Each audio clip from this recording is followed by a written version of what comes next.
ونسلم على رسوله الكريم اعوذ باللہ من الشیطان الرجیم بسم اللہ الرحمن الرحیم تلک آیات اللہ نتلوها علیک بالحق وانک لمن المرسلین صدق اللہ العلی العظیم۔ تلک آیات اللہ، یہ اللہ کی آیات ہیں، نتلوها علیک بالحق، ان کو ہم آپ پر پڑھتے ہیں حق کے ساتھ، وانک لمن المرسلین، اور بلا شبہ آپ البتہ بھیجے ہوئوں میں سے ہیں۔ پچھلی آیات کریمہ میں یہ تقریباً 2 رکوع ہیں۔ أَلَمْ تَرَ إِلَى الَّذِينَ خَرَجُوا مِنْ دِيَارِهِمْ وَهُمْ أُلُوفٌ حَذَرَ الْمَوْتِ، یہاں سے لے کر تو یہ پچھلی آیت کریمہ تک۔ یہاں ان آیات کریمہ میں اللہ تعالیٰ نے حضرت موسیٰ علیہ السلام کے تقریباً 300 سال بعد کا ایک واقعہ بیان فرمایا ہے، جس کے اندر بنی اسرائیل کے ہزاروں لوگوں کا موت کے خوف سے باہر نکل جانا، اور پھر اللہ تعالیٰ کی طرف سے ان کی پر موت کا طاری ہو جانا، اور پھر دوبارہ اللہ تعالیٰ نے اپنی قدرت سے ان کو زندہ فرمانا، اور اس کے بعد جو واقعہ پیش آیا کہ طالوت کو اللہ تعالیٰ نے بادشاہ مقرر فرمایا، اور جالوت اور اس کے لشکروں کے ساتھ مقابلہ ہوا، حضرت داؤد علیہ السلام نے جالوت بادشاہ کو قتل کر دیا، وغیرہ وغیرہ۔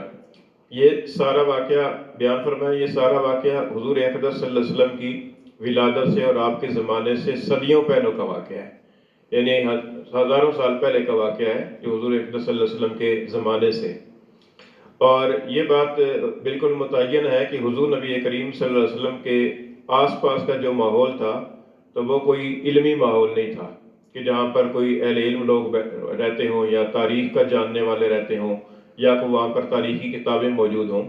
اور حضور نبی کریم صلی اللہ علیہ وسلم نے دنیا کے اندر کسی انسان کے پاس جا کر پڑھا لکھا نہیں ہے۔ حضور اقدس صلی اللہ علیہ وسلم کے پاس جو علم تھا وہ براہ راست اللہ تعالیٰ کی طرف سے آپ کی پر علوم نازل ہوتے تھے۔ تو یہ جو واقعہ ہے یہ صدیوں پہلے کا واقعہ، یہ حضور اقدس صلی اللہ علیہ وسلم کی زبان اقدس سے ٹھیک ٹھیک بیان ہو جانا، یہ اس بات کی دلیل ہے کہ آپ کی پر وحی آتی ہے، کیونکہ آپ کے پاس علم کا کوئی اور سورس نہیں تھا، کوئی اور ذریعہ نہیں تھا۔ تو جس کی پر وحی آتی ہے وہ اللہ کا پیغمبر ہوتا ہے۔ اس لیے اس آیت کریمہ میں اللہ تعالیٰ نے یہ سارا واقعہ بیان فرما کر جو اس سے مقصود ہے وہ مقصود بیان فرمایا ہے کہ مقصود جو ہے نا حضور اقدس صلی اللہ علیہ وسلم کی رسالت اور نبوت کو ثابت کرنا ہے، اور یہ اس دور کے جو منکرین تھے ان کے سامنے بیان فرمایا کہ دیکھو یہ جو واقعہ صدیوں پہلے کا واقعہ ہے، یہ حضور اقدس صلی اللہ علیہ وسلم نے بالکل ٹھیک ٹھیک طریقے سے بیان فرمایا ہے، یہاں تک کہ بائبل اور انجیل وغیرہ کے اندر جو اس واقعے کے اندر مبالغہ آمیزی کی گئی ہے اور جو اپنی طرف سے باتیں گھڑ کر شامل کر دی گئی ہیں، حضور اقدس صلی اللہ علیہ وسلم نے ان ساری باتوں سے ہٹ کر جو حقیقت کے مطابق واقعہ تھا وہ حضور صلی اللہ علیہ وسلم نے بیان فرمایا۔ تو یہ اس بات کی واضح دلیل ہے کہ آپ کی پر وحی آتی ہے اور وہی پیغمبر پر آتی ہے، لہذا اس سے ثابت ہوا کہ آپ صلی اللہ علیہ وسلم اللہ کے پیغمبر ہیں۔ تو اس چیز کو اللہ تعالیٰ نے یہاں پر بیان فرمایا۔ تو یہ فرمایا کہ تلک آیات اللہ ہے، یہ اللہ کی آیات ہیں، یعنی یہ جو پیچھے واقعہ بیان ہوا ہے یہ ساری اللہ تعالیٰ کی آیات ہیں۔ نتلوها علیک بالحق، ہم آپ کی پر پڑھتے ہیں اس کو حق کے ساتھ، یعنی ایک تو اللہ تعالیٰ کی طرف سے یہ بات ہوئی کہ یہ پیغمبر ہمارے ہیں اور ہم ہی ان کی پر آیات پڑھتے ہیں، اور یہ آیات اپنی طرف سے گھڑ کر پیش نہیں کرتے، جیسے بعض کافروں کا اعتراض تھا کہ یہ اپنی طرف سے بنا لیتے ہیں اور ہمارے سامنے پڑھ لیتے ہیں، ایسا نہیں ہے۔ اور بالحق کے اندر اشارہ اس بات کی طرف کر دیا کہ یہ بالکل حقیقت کے مطابق واقع ہے، اس کے اندر کوئی مبالغہ آمیزی نہیں ہے اور کوئی گھڑی ہوئی بات نہیں ہے، بلکہ یہ جو ہو بہو واقعہ ہوا ہے اسی کی عکاسی قرآن مجید کے اندر کی گئی۔ اور آخر میں یہ فرمایا کہ وَإِنَّكَ لَمِنَ الْمُرْسَلِينَ، اور بلا شبہ یعنی اس میں کوئی شک والی بات نہیں ہے کہ آپ مرسلین میں سے ہیں۔ مرسلین سے نا 2 باتوں کی طرف اشارہ ہے، کیونکہ مرسل کا جو لغوی معنی ہوتا ہے وہ ہے بھیجا ہوا۔ تو اس سے یہ پتہ چلتا ہے کہ حضور اقدس صلی اللہ علیہ وسلم نے اپنی طرف سے خود سے نبوت کا دعویٰ نہیں کر لیا، بلکہ آپ کسی ذات کی طرف سے بھیجے ہوئے ہیں، اور یہ آپ کے سچا ہونے کی دلیل ہے،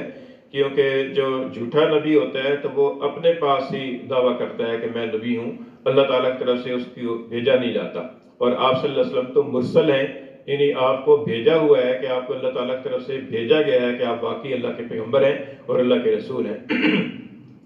دوسرے اس میں اس بات کی طرف اشارہ ہے کہ آپ کا رسول ہونا کوئی انوکھی بات نہیں ہے، کوئی عجیب بات نہیں ہے، بلکہ آپ سے پہلے جو ہے نا 1,24,000 کم و بیش پیغمبر آ چکے ہیں، وہ سارے اللہ تعالیٰ کے بھیجے ہوئے تھے، اللہ تعالیٰ کے قاصد تھے، اللہ کے پیغمبر تھے. انہی پیغمبروں میں سے ایک پیغمبر آپ بھی ہیں جو آخری پیغمبر ہیں. تیسرے اس میں اس بات کی طرف اشارہ ہے کہ مرسل کا جو لفظ ہے یہ رسول سے بھی نکلا ہے، اور اس میں اشارہ اس بات کی طرف ہے کہ آپ صرف نبی نہیں ہیں بلکہ آپ رسول بھی ہیں، کیونکہ رسول کا جو مقام ہے یہ نبی سے اونچا ہے. ہر رسول نبی ہوتا ہے لیکن ہر نبی کا رسول ہونا لازمی نہیں ہے. بہت سارے انبیاء ہوئے ہیں لیکن ان کو رسول نہیں کہا جاتا. حضور اقدس صلی اللہ علیہ وسلم اللہ کے نبی بھی ہیں اور اللہ کے رسول بھی ہیں. رسول اور نبی میں فرق سمجھنے کے لیے آپ یہ سمجھ لیں کہ جیسے ایک عام ڈاکٹر ہوتا ہے اور ایک کسی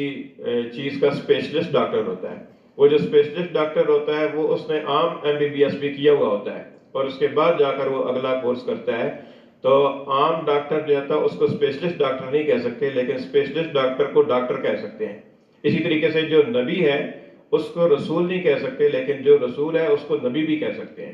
اس لیے حضور اقدس صلی اللہ علیہ وسلم جو ہے نا صرف نبی نہیں ہے بلکہ آپ رسول ہیں. اور رسولوں کے بارے میں علماء کرام نے لکھا ہے کہ انبیاء کی تعداد تو تقریباً 1,24,000 ہے اور رسول تقریباً 313 ہیں. ان میں سے 313 جو ہیں وہ رسالت کے مقام پر فائز ہیں، جیسا حضرت نوح علیہ السلام، حضرت ابراہیم علیہ السلام، حضرت موسیٰ علیہ السلام، حضرت عیسیٰ علیہ السلام. تو انہی رسولوں میں سے آپ صلی اللہ علیہ وسلم رسول ہیں. 313 جو انبیاء علیہ السلام ہے جن کو رسالت کا مقام ملا ہے، انہی کے اندر آپ کا بھی مقام اور مرتبہ ہے کہ آپ رسولوں میں سے ہیں. تو فرمایا کہ تلک آیات اللہ، یہ اللہ کی آیات ہیں، نتلوہا علیک بالحق، ہم ان کو پڑھتے ہیں آپ پر حق کے ساتھ، وَإِنَّكَ لَمِنَ الْمُرْسَلِينَ، اور بلا شبہ آپ البتہ بھیجے ہوئے میں سے ہیں.